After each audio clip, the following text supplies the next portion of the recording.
Fellowship of PDGs, Fellowship of PDGs and Friends, past director Mikael Alberg from the Rotary Club of Kalmar, Sweden.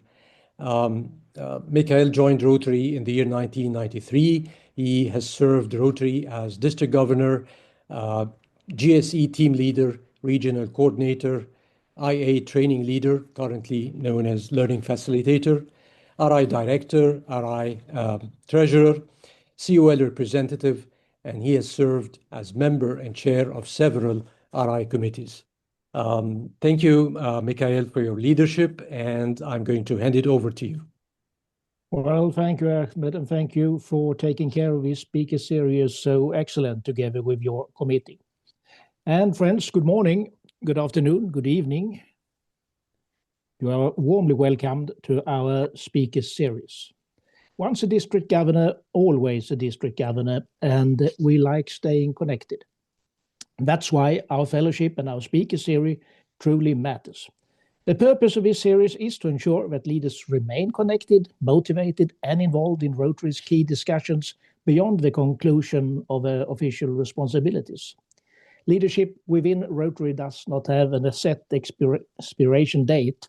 It becomes an integral part of our mindset, guiding the way we lead and consistently serve others. All of us, past, present, and future district governors, share a unique experience. And therefore, we understand what it means to lead through complexity, to unite diverse perspectives, and to turn vision into meaningful action. Rotary has trusted and invested in us. With this fellowship, we give back by staying engaged, sharing our experiences, and helping guide Rotary's future. The speaker series exemplifies our ongoing commitment to fostering meaningful engagement. It provides an opportunity to interact with distinguished individuals who encourage reflection, offer inspiration, and highlight the continued relevance of Rotary leadership in today's dynamic environment. And that brings me to today's keynote speaker. It's a true honor to welcome our Rotary International President nominee, Larry Lunsford. Larry brings a remarkable combination of professional excellence and lifelong dedication to Rotary. What stands out in Larry's leadership is not only his experience, but his ability to connect vision with action. From his early experience as a Rotary Foundation ambassadorial scholar to his hands-on involvement in humanitarian projects around the world, Larry embodies what it means to live service above self. He has also been instrumental in advancing one of Rotary's most important priorities, strengthening membership, recognizing that our ability to create impact depends on our ability to grow, engage, and inspire people to join us. At a time when Rotary is called to expand its reach, increase its impact, and strengthen engagement, voices like Larry's help us focus on what truly matters. Not only what we do, but how we lead, how we create connection, how we inspire commitment, and how we ensure that Rotary remains both relevant and meaningful in the years ahead. Before we start, though, I'd like to recognize everyone here in the meeting. Your attendance is significant. By being present, asking questions, and staying involved, you show that leadership within Rotary isn't limited to holding a position. It grows into guiding others, sharing wisdom, and ongoing dedication to service. So thank you all for your participation in this fellowship. We appreciate your ongoing engagement and your dedication to Rotary's mission. And once again, it's my great pleasure to introduce our keynote speaker, Larry A. Lunsford from the Rotary Club of Kansas City Plaza, Missouri, USA. Larry, a certified public accountant, serves as Executive Vice President and Chief Financial Officer of Bernstein Rhine Advertising Incorporated in Kansas City, Missouri, USA. A recipient of bachelor's and master's degrees in accounting from Truman State University, he has served his alma mater on its Alumni Association Board and its Foundation Board. He is a board member of the Global Ties KC, part of the Global Ties US, a non-profit network that advances international understanding through citizen diplomacy and his local church's foundation. His passion for Rotary service began during his college years, and in 1981-82, he traveled to Australia as a Rotary Foundation ambassadorial scholar, which he called a 9-month daily immersion in Rotary. Larry joined Rotary in 1991 and has held numerous global leadership roles, including RI Director, aide to RI President Mark Daniel Maloney, and Rotary Foundation Trustee and Vice Chair. He has served on RI and Rotary Foundation committees, including the RI and the Foundation Finance and Executive Committees, and chaired the RI Membership Growth Committee and Rotary Peace Centers Committee. His honors include the Rotary Foundation Citation for Meritorious Service, the Rotary Foundation Distinguished Service Award, and the RI Service Above Self Award. Larry and his wife Jill have 2 children and 1 grandchild. Larry and Jill support the Rotary Foundation as major donors, benefactors, and members of the Paul Harris Society, Poli Plus Society, and Bequest Society. So with this, Larry, once again, you are most welcome, and the floor is yours. Thank you so much, Mikhail. And Ahmed, thank you for the invitation. I can confirm the diligence of Ahmed. He probably reached out to me a couple of months ago. And these days, that's a good thing as the calendar continues to evolve, as I'm honored to be selected as your president nominee. And I'm looking forward to serving you as your president in 2027, 2028. So today, it gives me a great opportunity to kind of collect my thoughts as I'm on that journey as nominee. To share with you today and hopefully bring you into the chair, into the seat a little bit in terms of how I'm preparing for that opportunity of leadership.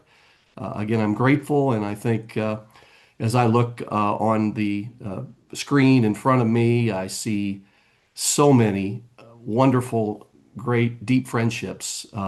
Some who may have joined this call after I was first welcome to the call when I said I just want to give each one of you a hug, and so I don't want to miss anyone in making that statement and certainly sending my virtual hug.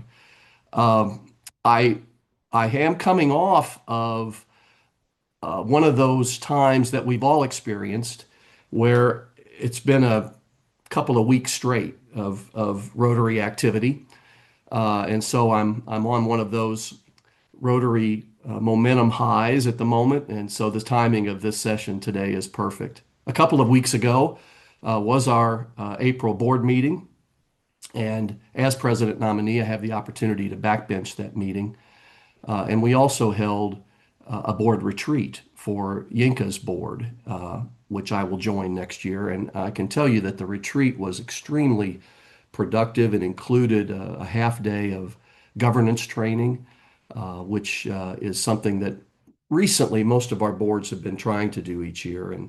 And so it was excellent. And then it was a tremendous team building effort for Yinka's board, and it was a pleasure to be a part of that.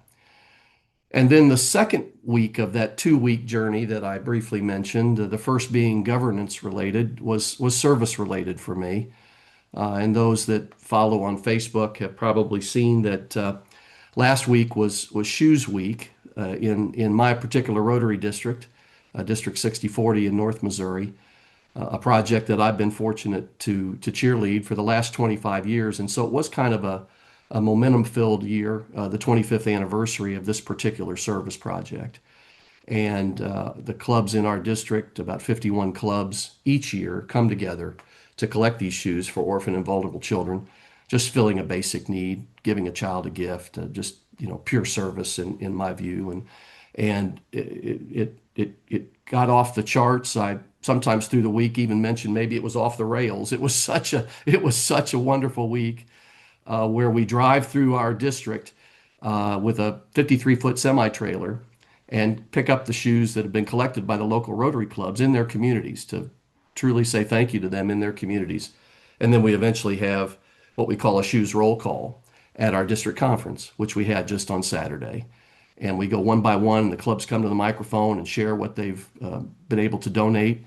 And we ended up with over 29,000 pairs of shoes, which exceeded all the capacity of all the trailers and all the logistics that we had planned. And so it was a wonderful week of adapting and seeing how we were expanding our reach and putting every element of the action plan to the test. But I share that with you just to give you a setting of what I've just experienced the last couple of weeks. And also, most importantly, I share that because I do feel that I'm entering this role now in international leadership at the highest level. And I want to bring, among other things, a proper balance of governance as service, but also service as service. And I hope to be a servant leader that you can be proud of. I mention most every time I speak that it is all payback for me. Mikhail provided such a wonderful introduction, just truly a wonderful introduction, and mentioned my background that many of you know as a Rotary Foundation ambassadorial scholar, but the words never get stale. This is all payback for me, and I'm looking forward to the opportunity to serve you. It has been a pretty interesting last 8 or 9 months. And I know that you've recently had Yinka as one of your speakers and Trustee Chair Holger as one of your speakers. And the journey over the last 8 months since being selected last August has been very inspiring. I'm going to take you through that just very briefly and give you a sense of where I hope that I can help as a link in the continuity chain of presidential leadership in terms of continuing to advance this great brand of Rotary and also truly creating a desire in our Rotary clubs to grow. So I thought that when I saw the title, so to speak, today was Vision, and Goals for 2027, 2028, I thought there'd be no better way to try to capture those thoughts in a very brief period of time, in our brief time together, than to read to you the vision and goals statement that I provided to the nominating committee for Rotary International President last August. You're fortunate that that is something they want you to achieve in 300 words. So here are the 300 words that I shared with the nominating committee as the basic backdrop for our time together. Vision and goals for Rotary International, Larry A. Lunsford. I see the family of Rotary growing, partnering, and serving.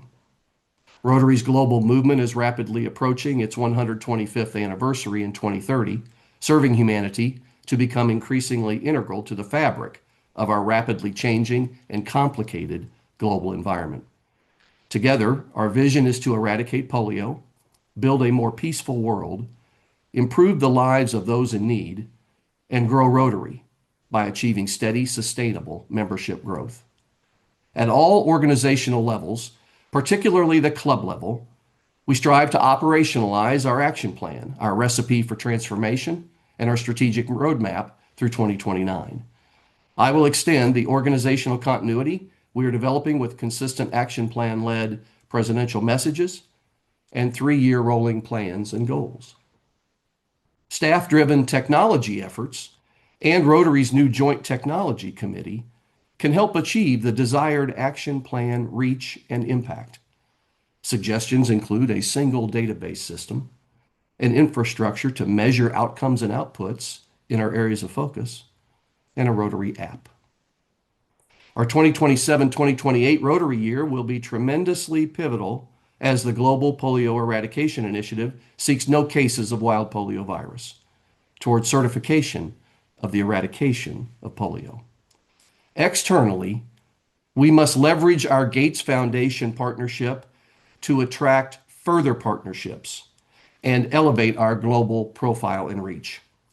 Internally, we must assess our polio experience, programs of scale grants, and our other global commitments to inform our decision regarding any next corporate project of Rotary. To change the membership growth trend line, I want to lead a true spirit of renewal in Rotary. Every region and every district need intentionality toward innovative new club models and new club growth. Every club needs intentionality toward meaningful club experiences and a desire to grow. Every member must be intentional about sharing the value of Rotary membership. We should target a level of 1,200,000 Rotary members during the 2027-2028 Rotary year. Growing, partnering, serving. So friends, those were my 300 words that I stand committed to as a link in the chain of presidential leadership. I hope that that gives you the fullest sense of the things that I see going forward and the things that I hope to move forward. Currently, I am still in the midst of bringing together a large handful, maybe a small two handfuls of ideas and trying to develop corporately with the knowledge of my presidential message, which I am aware of.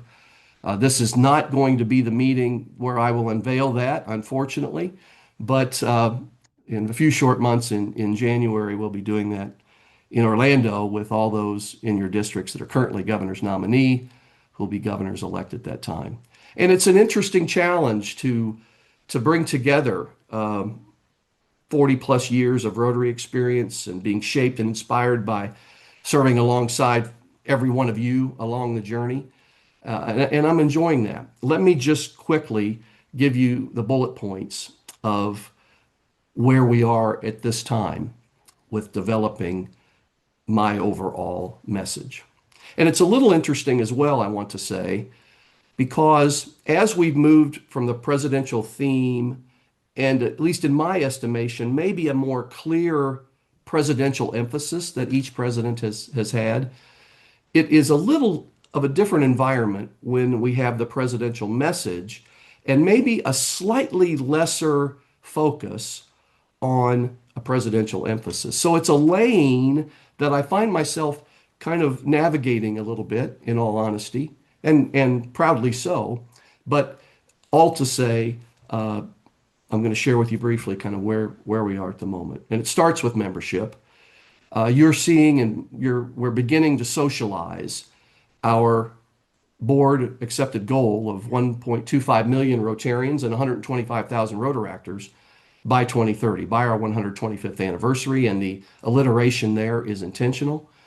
And there's no question that this goal, which I had a front row seat to helping develop during my time as a trustee, while I was serving as liaison trustee to our membership growth committee.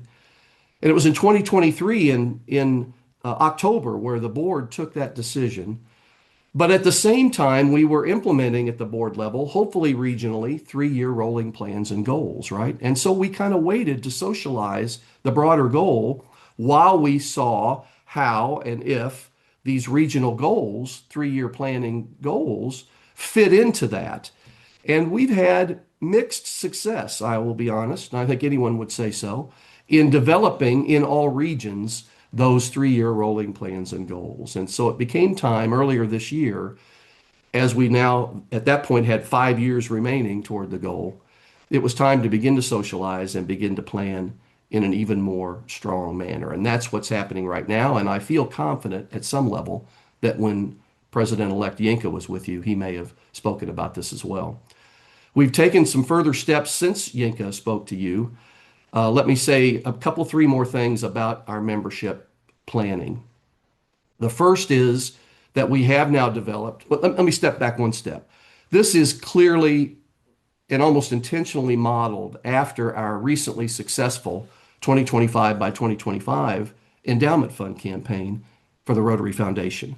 As we were getting to the end years of that, it just seemed clear to a few of us that we ought to try to model that, like we try and often speak about how many things that we do around the foundation could be modeled throughout Rotary International. So this is a clear example of that.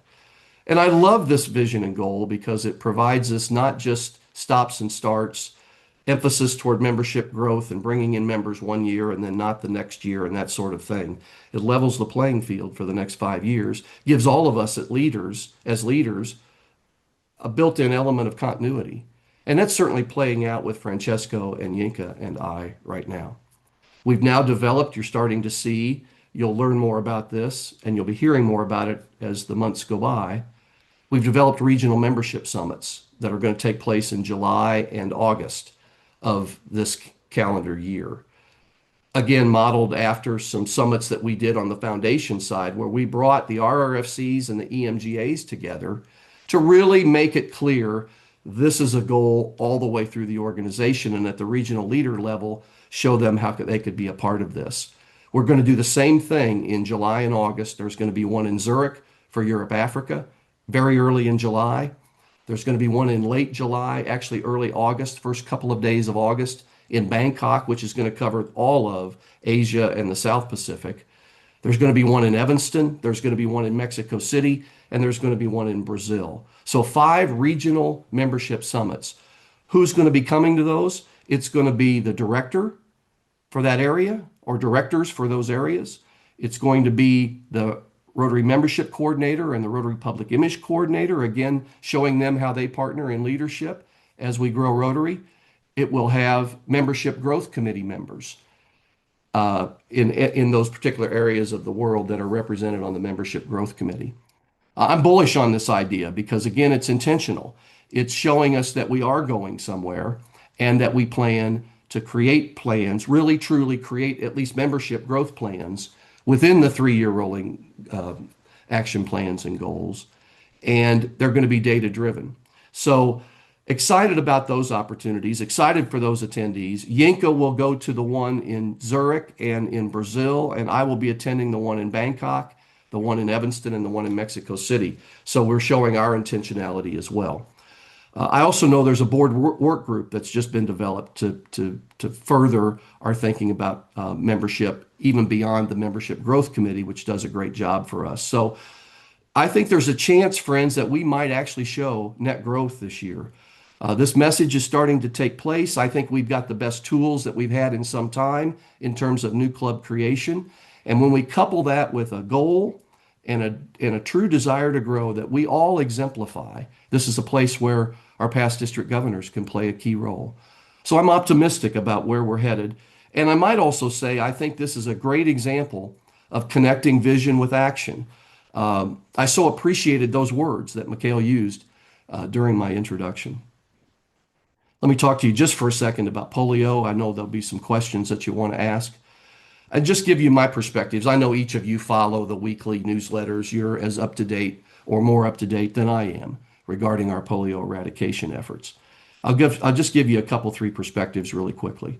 I'm going to be personally providing emphasis to the effort as you have seen our senior leaders doing over recent years, and I'll be making a trip to Pakistan to support our efforts there in late July.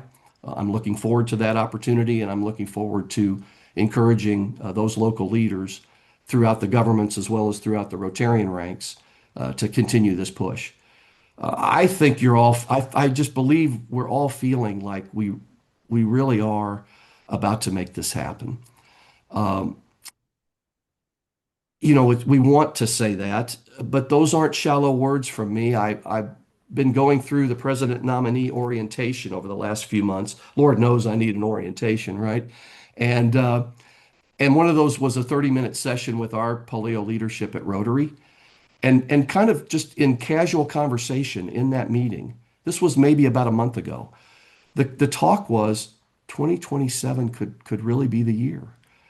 And if so, then 2029, because now we know the surveillance is 2 years to truly certify the regions. And I just remind you, the marathon and the journey, I mean, it was in 1994, friends, when we had the World Health Organization region of the Americas eradicated.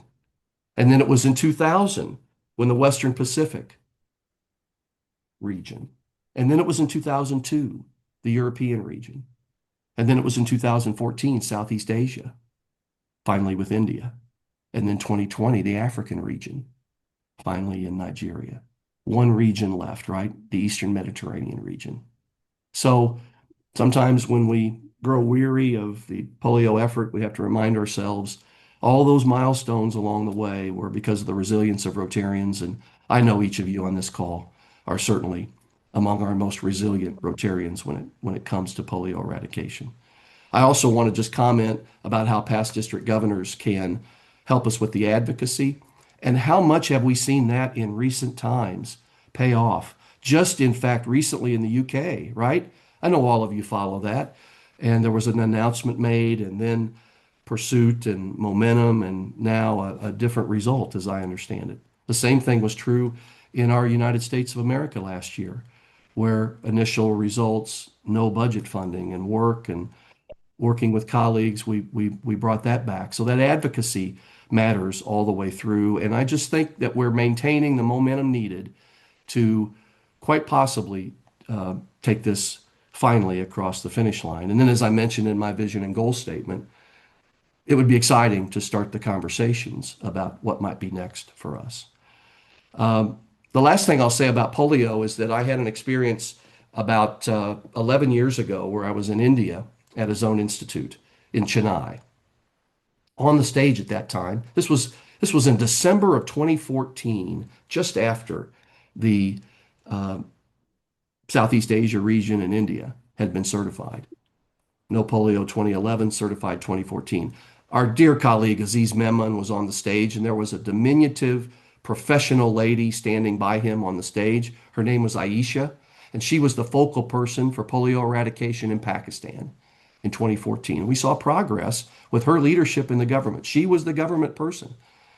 And we understand the Pakistani government changes every 5 years and recently did that 18 months ago, a couple of years ago.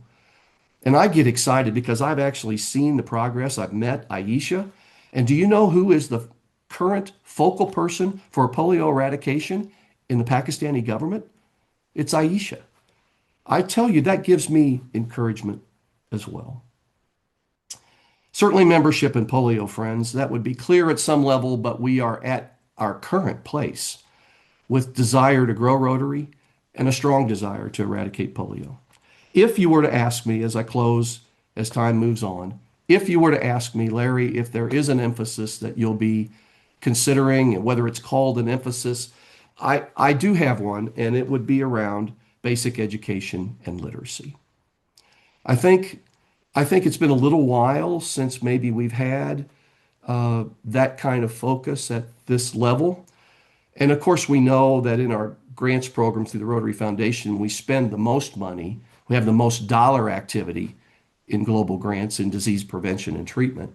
But you may also know that the most grants in number that we do are around basic education and literacy. And you say, well, why that area of focus, Larry? Well, I'd like to try to enhance an area of focus, and this one comes natural to me. This is not abstract. My wife works in an elementary school. My daughter-in-law is a third grade elementary teacher. Our daughter is a high school chemistry teacher. So we live basic education and literacy. We talk about it every Sunday night at the dinner table. Some of you know that have had a chance to see me speak that occasionally I use children's books to deliver the Rotary message. And so I just 2 weeks ago when I was in Evanston at the board meeting, I asked for a meeting with Sarah Crawford, our Director of Programs and Member Engagement, who leads the grants effort, and with the department manager for the basic education and literacy area of focus. And I said, with a feeling, with a desire to try to enhance where we want to go with that area of focus, could you update me? And so they gave me a white paper a couple of weeks ago about where that particular area of focus is headed, the kinds of partners that they're trying to gain stronger partnerships with, others that they'd like to. And so I hope to coalesce our energy throughout our family regarding that effort. And so that might be the answer to one question. And as I said, we're trying to kind of bring all this together in a meaningful way, particularly as we look ahead to Orlando and the International Assembly, but also as we look ahead to trying to leave a few footprints, along the journey. And so I just want to say that each of you are incredibly important to these next few steps. You've led districts, you've motivated Rotarians, You continue to do so. Your leadership continues to matter. I'm grateful to get a chance to join you for just a few minutes to let you know where I'm at on this particular journey. And I look forward to locking arms with each of you as we continue to kind of, if you will, just kind of stretch our elbows a little bit. I feel like we're kind of standing on solid footing again as a Rotary around the world after we've come out of COVID. There's so much stuff going on in the world right now, friends, that maybe there's more gaps that are getting created, and it gives Rotary an opportunity to come together, discern, discuss, figure out where we can help meet those gaps, fill those gaps, and we need more people. We don't need more we don't, it's not just members, it's not numbers, even from the CPA, right? Even from the certified public accounting, it's people. We need people joining us because we have more work to do than ever, and our world needs us now more than ever. So, Mikhail, Ahmed, I'm thrilled to have been with you. Hope to have left time for a few questions. I know you have some business at the end, and I'm grateful for the opportunity. Thank you so very much. Thank you so much, President nominee Larry. That was really inspiring. Um, I believe you touched on so many issues: polio, peace, membership growth, technology, and the Rotary app that you're interested in. And I like the part of growing, partnering, and serving as well. So that was really, really inspiring. Are there any? We have some time for questions. If anyone likes to either raise your hand and ask your question yourself or type it in the chat box. Um, I realized that Elaine Hernandez she wrote that she's very fond and she loves the concept of intentionality. So she wrote that it's like a form of a directed energy towards our goals. So Ahmed, if I could just mention, sure. I find that to be the word I am using the most, Oh, because I am convinced, and all of you on this call are also convinced, when we get intentional about things in Rotary, we always meet and exceed whatever goal it might be or whatever project. I mean, it just happens. Now, this will be an effort over now 4.5 years to create this culture of growth, but the intentionality will make all the difference. I appreciate hearing that one of those on the call that resonated. Thank you. yeah, thank you. Thank you so much. I can see Chuck, you have your hand up. Would you Well, like to? thank. Okay, please go ahead. Should I go? Sure. Yeah, please do. Okay. Well, thank you, Ahmed, and thank you so much, Larry, as a neighboring Kansas City, and it's all we are so proud of what you have done, and really what you're going to do is very inspiring. Of all the things you mentioned, the one thing that really perked my ear is the focus on basic education and literacy, and particularly among, and I like the phrase you mentioned, childhood, kids' books for children, to express and explain the Rotary message, excuse me. There have been in our district here some, but not many, efforts for a program called Early Act, which is basically, for those that aren't aware of it, to teach elementary school kids the four-way test. Do you see down the road making that perhaps a Rotary program along with Interact? Thank you, Chuck. Everything meaningful in Rotary evolves from the grassroots effort. And so, in my understanding at the moment, Early Act is more than a grassroots effort, but certainly not a program. And so, perhaps I could foresee, if there was some level of consistency beyond a year of service, if we build some momentum around basic education and literacy, that also leads to a focus more places around the world for Early Act, eventually then that could evolve to be considered as a program. It takes that kind of journey in Rotary.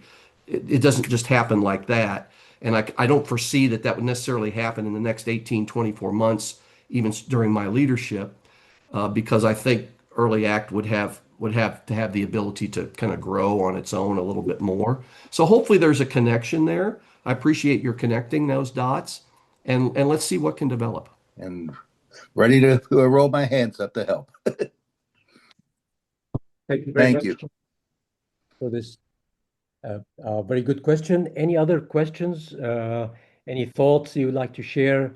Walter Ebner.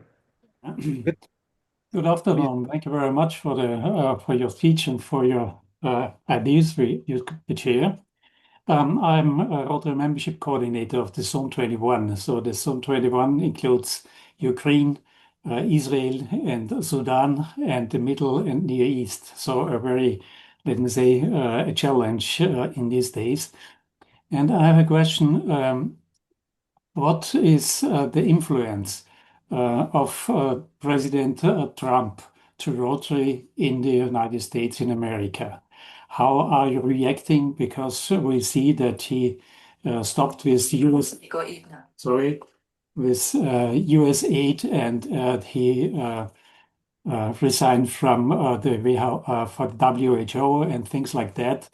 Do you see any influence of the political situation in America to the development of membership in US? Thank you, Walter. I appreciate the question and the perspective. Certainly, each of us on the call pay attention to, deal with, and respond in our own way to our government circumstances in each and every country. Certainly, that's true right now in the United States, and irrespective of the politics of that, that's really what I'm speaking about when I say there's just stuff going on in the world. And to the extent that it's creating more gaps, it's almost incumbent on organizations like ours, and we're in the best position of any of the membership organizations like ours to consider and try to do something about it. I would also say that currently what happens sometimes just creates challenges that need to be overcome. And our resilience has been tested a little bit in the United States on the polio eradication effort specifically. We have people that are on this call who are in leadership with our advocacy group in the United States, and we've been successful to navigate those circumstances. And the world has been successful in finding new and appropriate channels to still utilize those resources in the manner that's needed to continue on the path to polio eradication. So sometimes we have to adjust, sometimes we have to adapt. We are certainly finding ourselves in that situation, perhaps a little bit more than effort. But at some level, it provides opportunity for Rotary to elevate its global reach and remind us that each of our communities need us now more than ever. Every community in your region and your zone, Walter, and everyone in mine. Thank you. Thank you so much. Thank you. I can see two colleagues having their hands up, Eric Denou, and then we'll take Rudy afterwards. So Eric, please unmute. Hi, Larry. Thanks for being with us this morning. For me this morning.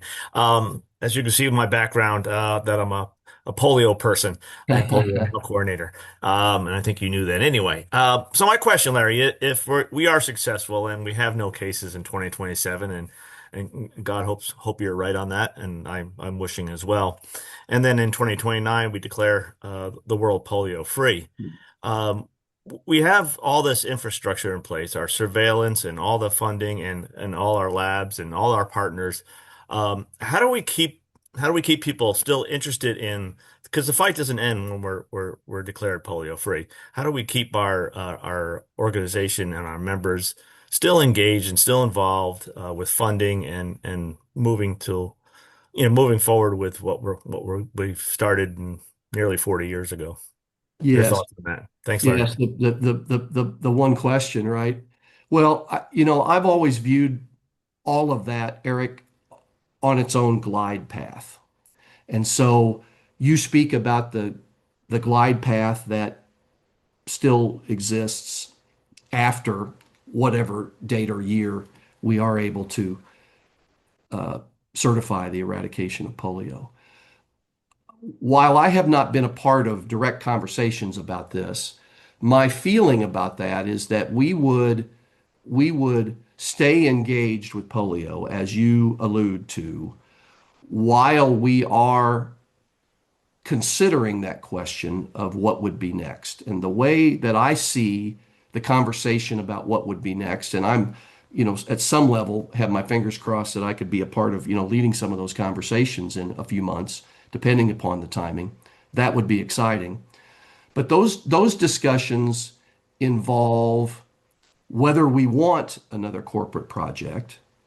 And most of the time, I hear people say that we do. And then the conversation to me will be, do we leverage everything that we've learned and achieved over this 40 years and stay within the lane of disease prevention and treatment, or do we want to try another lane, if you will, another area of focus? Now, there's no foreshadowing in my statement there. To me, I'm just outlining. I Right. think those are the key, like 2 or 3 paths to take us to that combination. And so I'm acknowledging that combination of staying engaged on the polio front in the right ways after eradication, but yet strongly considering and then possibly taking on that next corporate project, if you will. So thank you for the question. Yeah, no, thanks for the answer, Larry. Appreciate it. All right, thank you so much. We have one more question from Rudy Westerveld, and then we have a question after Rudy. We have a question in the chat box. So, Rudy, would you like to go ahead with your question, please? Yes, thank you very much. Larry, thank you for this message and meeting with us this morning, and we look forward to your leadership. Certainly, the world needs Rotary more than ever before with the conflict around the world here. And our Rotary clubs are still active in these conflict areas, and our Rotarians in our club are involved in projects in Ukraine, as well as the Middle East and in this region. There's other countries in the world we're not in yet that need Rotary. For example, Syria, we're across the border in Turkey, in those areas. Are there other countries that we might have in the future think about entering as Rotarians and being more involved? Love that question. I am about 2 weeks away from my briefing on Rotary Extension. So at this moment, Rudy, I'm not as versed as I will be in a couple weeks. So text me in a couple weeks and I'll have perhaps more direct commentary to that. What am I aware of? I'm aware of the conversation always is coming up around China. And of course, the baseline here is we understand that you have to be able to assemble freely. And that's the start and stop of whether we extend into a country. And yet, there are pockets or efforts taking place. I'm familiar with that in Cuba right now, Vietnam, other parts of the world. So I have not heard in the last 4+ years since I started serving you as trustee of the Rotary Foundation. I've not heard any conversation about, hey, we're about to get started in country A. I haven't heard any of that. That's why I'm excited for this meeting in a couple of weeks, this briefing in a couple of weeks to I had my last briefing on this directly was probably 7 or 8 years ago. So we're constantly looking, but there is that initial hurdle, and that has to be respected. Thank you, Rudy. No, thank you. Thank you so much. We have one last question that was typed in the chat box from Jean Dellas. The question is, what do you think about initiatives to help young people from disadvantaged neighbors or neighborhoods integrate into society? Jean, would you like to add anything to your question or? Okay, well, that was the question. Well, the ultimate challenge there, what that says to me is a matter of community and the continuing challenge we have in our Rotary clubs to balance the beauty of the community that we build within our Rotary clubs. You know, the beautiful part of the quilt of Rotary is that every Rotary club gets to kind of decide how Rotary will be for them. And we want a wonderful culture, club culture, right? And we want tremendous fellowship, and we want a tremendous community within our Rotary clubs. And we also should always be pursuing the challenge, are our Rotary clubs reflective of our community? And that's what I'm hearing in that question. The more our Rotary clubs are reflective of our community, the more we have the desire and incentive, to the question that was posed, to more better integrate the gaps in communities, those disadvantaged versus those that have. That's what I'm hearing from the question. And I think we always try to channel all the challenges and opportunities that we hear and see back into the place through which we can do something about it. And that's in our local Rotary clubs. So I love that question, and those would be my thoughts around that. Let's get a group of people together in a particular community that are wanting to serve and achieve that desired goal. Thank you. Great. Thank you so much for your input and your vision. I think we don't have any more questions, and I cannot thank you enough for your precious time and for being with us today. It was really a great honor. And you mentioned that you are optimistic. I think all of us are optimistic. And your 300 words vision are out of this world. Thank you so much for sharing them. Thank you. Thank you. We have a couple of quick announcements. The first announcement is from Gianna Solari. She's going to update us on the Taipei meeting, or some information on Taipei. Thank you very much. Hello, everyone. This is a very exciting update. We have sent out the save the date and have people registering for our PDGs and Friends who brunch with past Rotary International presidents and forward future presidents. That event is going to be at the Grand Hyatt Taipei. We are celebrating the 15th anniversary of this fellowship, so it'll be very exciting to come together. We have changed it up a little to make it a brunch versus a dinner. And you can get your tickets at our webpage. They are $95 US. And it will be Saturday, June 13th, starting at 11 a.m. I'm sorry to say that I'm currently not home. I'm traveling and I don't have the full list of who our VIPs of past presidents and future presidents are, but we will include that in our next email to everyone. We hope to see you all there in Taipei and have a great time celebrating 15 years of this amazing fellowship. Thank you so much, Gianna. And, My pleasure. I hope everyone on the call will register for this event, 15 years of our beautiful fellowship. Thank you so much. We have another announcement from Kevin Pitts on Virtual Project Fair Committee. Kevin, are you?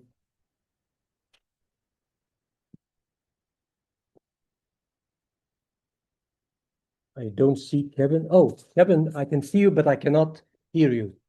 Can you unmute, please? Yeah.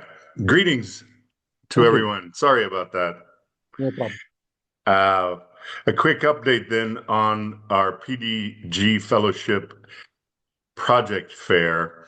We have been doing some background work in thinking about how we'd like to design a project fair, and started with an inventory of the different project fairs around the world, which doesn't really exist. I was working with the project fair organizers in Evanston and some of my cadre colleagues, and this was not something that we could find, so we had to do some digging.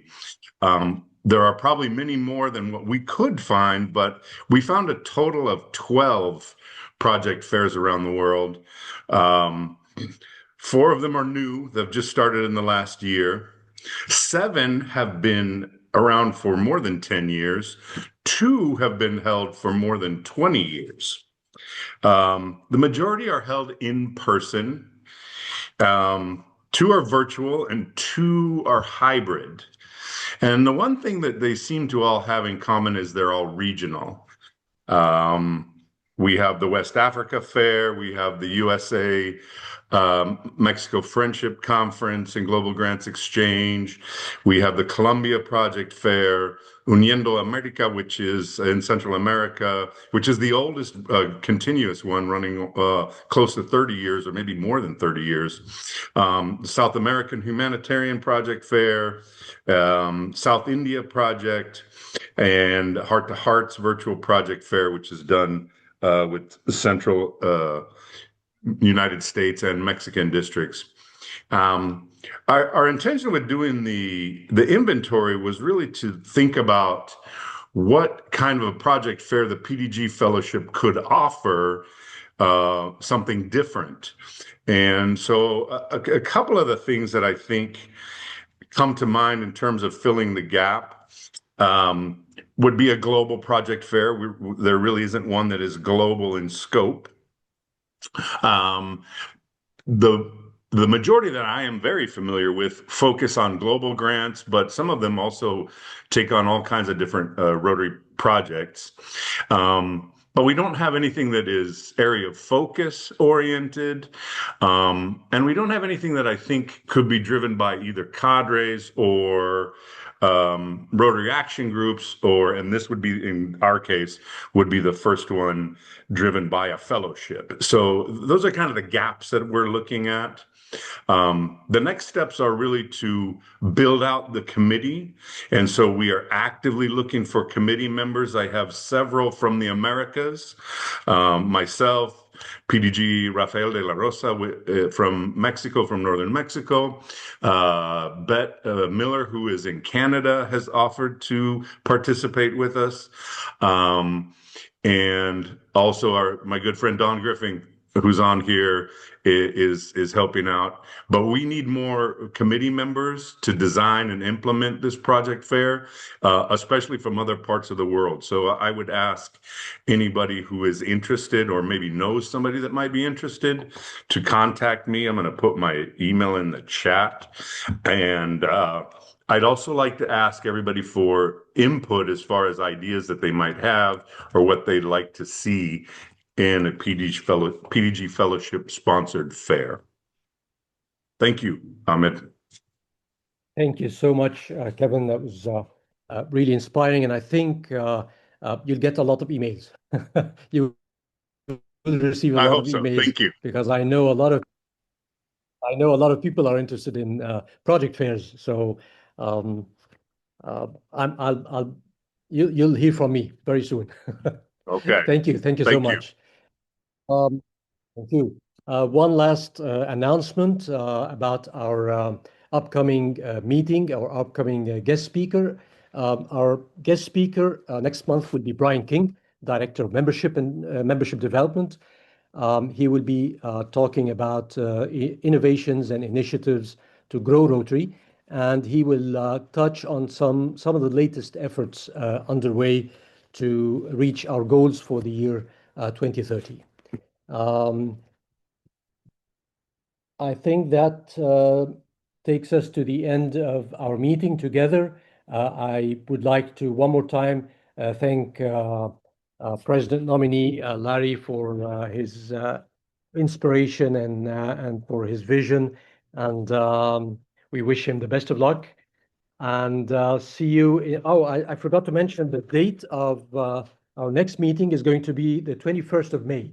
21st of May, same time, 9 a.m. Chicago time, with Brian King. Actually, Brian will be in Zurich at that time, but he will join us at 9 a.m. Chicago time. So thank you so much. Thank you, everyone. for joining this meeting. Oh, I was just checking the chat box. All right, thank you, and we'll see you all in Taipei. And before Taipei, we have another meeting on the 21st of May, hopefully. Thank you very much, and see you again.